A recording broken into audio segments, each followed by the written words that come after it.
You know how you sometimes see something listed for free on Facebook and think, well, how bad could it be? That was the case with these 6 wood and iron dining chairs. They were listed for free, and even though I'd never done any seat upholstery in my life, I figured worst case scenario, I learned something. Best case scenario, I end up with 6 pretty nice chairs. When I picked them up, all that remained were the original seat boards. So my first task was to unscrew all of them and start removing the remnants of the old material and padding. Once everything was stripped down, I filled a bucket with soap and water, gave the chairs a good scrubbing, and rinsed everything off with the garden hose. It was possibly the most satisfying part of the entire project. I noticed that one of the chairs was missing a screw, so I inspected all of them and discovered there were 7 missing screws in total. I removed one of the existing ones, brought it to the hardware store with me, found a match, and came back with replacements so I could secure all of the missing hardware. There were lots of tiny chips and scratches along the metal, and I really didn't want to repaint the entire frame. So I pulled out some of my touch-up markers, hoping they might camouflage the damage. Unfortunately, they really didn't stick to the shiny finish.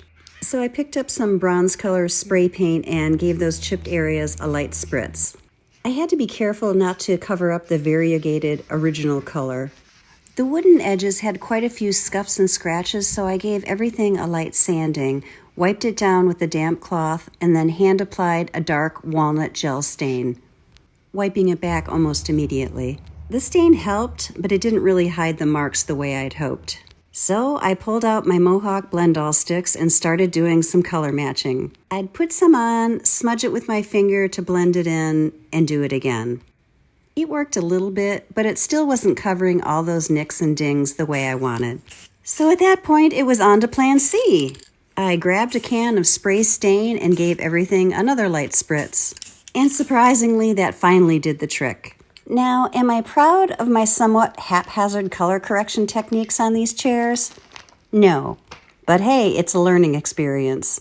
With the frames finished, it was finally time to start the reupholstering. I spent about $140 in materials, including a really nice taupe brown upholstery fabric. The foam padding and batting arrived in these tiny vacuum-sealed packages, which shocked me at first until I spent 20 minutes wrestling each one while they slowly expanded to full size. Next, I traced the outline of each seat board onto a 1-inch foam padding.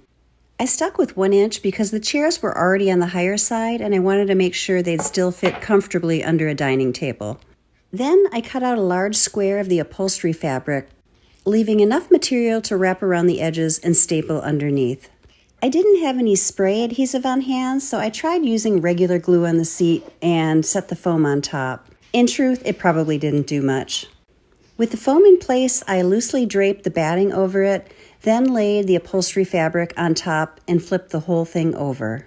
At first, I had started stapling the batting separately, but after my first test run, I realized I could skip that step and staple the batting and fabric together.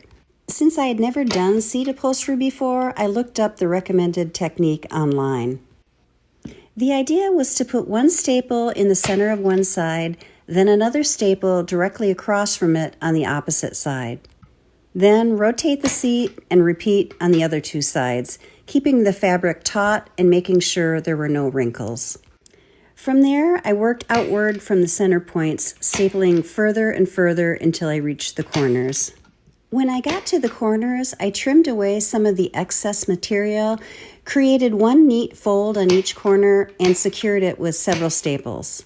Then I trimmed away the remaining material, making sure not to cover the holes where the seat would screw back onto the chair. And here's what the first chair cover looked like. It was getting dark in my living room while I was filming, but I attached the cambric material, or a dust cover, to the underside. That piece hides all the loose fabric edges and gives the seat a much more professional finish. With that first cover finally under my belt, I cut out the foam padding for the remaining 5 seats and laid out all of my materials. The next day, I'd finish upholstering the 5 other chairs. So come back for part 2 to see how the rest of this seat upholstery project turned out, and whether my first reupholstering attempt was actually worth it. My name is Meg, and I show you practical tips for refinishing and flipping furniture. Be sure to hit the follow button for more.